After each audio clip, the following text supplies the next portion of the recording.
With the release of Clone Wars Season 7 Episode 12, Victory and Death yesterday, many of us asked the question, how long after Revenge of the Sith and the final Clone Wars episode did Darth Vader find Ahsoka's lightsaber? Exactly how long after Ahsoka's crash did Darth Vader arrive on the icy moon? I'm going to break down exactly where in the timeline Vader's appearance takes place and how it relates to his first ever red Sith lightsaber. So before we dive into it, remember to subscribe to the channel to be notified as soon as I release more incredible Star Wars content. Leave a like and comment down below if you want me to make a theory video on where exactly this icy moon may be located. At the end of Clone Wars Season 7 Episode 12 finale, Darth Vader arrived on the same icy moon that Ahsoka and Rex's Republic Venator-class Star Destroyer crashed. As he arrived at the location of the crash, he slowly walked up to a lone clone trooper helmet painted with markings that were very familiar to him.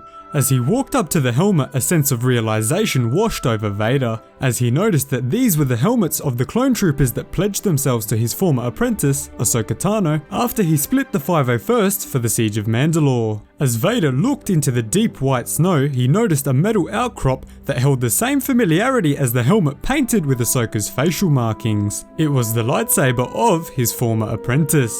Vader picked up the lightsaber and ignited its luminous blue blade. This lightsaber was the same one that he personally handed to his former apprentice after changing the color of the kyber crystals inside. So exactly how long after he handed Ahsoka these lightsabers did he finally rediscover them? The first clue we get from the scene is the degradation and rusting of the 332nd Company helmet. The helmet is clearly covered in a deep layer of snow with a thick buildup of grime and rust across its paint. This paint is also extremely faded, possibly indicating that it has sat in this same position through multiple rotations of the moon. We know that this moon changes climate based on season, because when Ahsoka and Rex landed on the moon, it was not an icy wasteland, but a relatively dry looking moon. It is also possible that this ship simply landed at one of the poles of the planet, which would also hold ice for an entire planetary rotation, but this is less likely based on the shot we see when the ship is crashing towards the surface. Based on this decay and degradation on the helmet,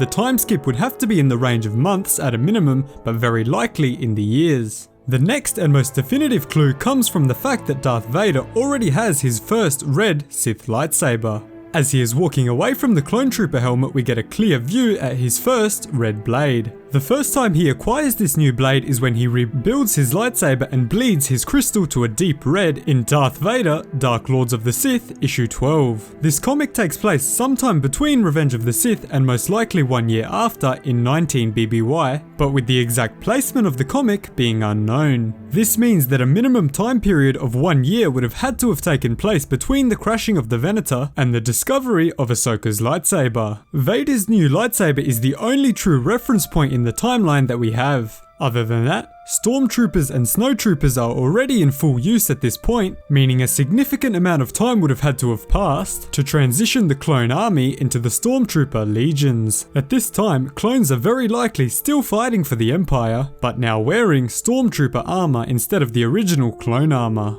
So overall, the most likely answer to this question is that the Darth Vader end scene takes place at least 1 year after Revenge of the Sith, but not more than 5 years after. And this is where in the timeline Darth Vader appeared in the Clone Wars finale. Let me know if you have any other theories down in the comments below, I'd love to hear them. Hopefully Dave Filoni eventually comes out and clarifies the exact timeline. Thanks so much for watching, remember to subscribe to the channel for more awesome Star Wars content and explainer videos. Cheers guys.